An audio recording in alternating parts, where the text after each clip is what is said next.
અંતિમ યાત્રા એટલે આપણે સૌ કોઈ જાણીએ છીએ કે મનુષ્ય જાતની છેલ્લી ક્રિયા એટલે અંતિમ ક્રિયા અને છેલ્લા સંસ્કાર એટલે અંતિમ સંસ્કાર.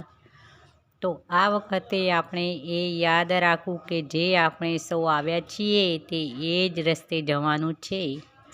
અને કહેવાય છે યમના દૂતો જે મનુષ્યના આત્માને લેવા પૃથ્વીલોકમાં આવે છે તે પણ તે મરનાર મનુષ્યના છેલ્લી ક્રિયાઓમાં એટલે કે અંતિમ ક્રિયાઓમાં રોકાય છે અને સ્મશાન સુધી પણ જાય છે અને તે આત્માને એટલું માન આપે છે. તો આપણે તો એ જ રસ્તે જવાનું છે.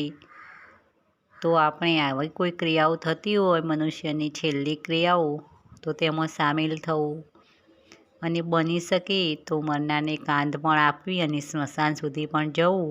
અને જો એ પણ ન થઈ શકે તો એટલું તો કરવું કે મરનાર મનુષ્યના આત્માને ભગવાન શાંતિ આપે એવી પ્રાર્થના કરવી. તો એટલું તો આપણે કરી જ શકીએ. કોઈના સુખમાં ભાગીદાર ન બની શકીએ તો કંઈ નહીં, પણ કોઈના દુઃખમાં તો ભાગીદાર બનવું જ, કારણ કે આપણે સૌએ એ જ માટીમાં મળવાનું છે.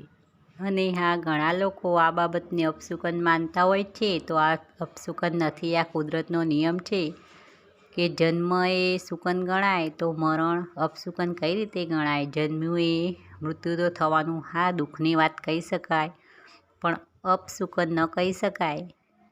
તો આ સમયે હાજરી અવશ્ય આપવી અને મરનાર મનુષ્યના આત્માને શાંતિ મળે એવી પ્રાર્થના જરૂર કરવી.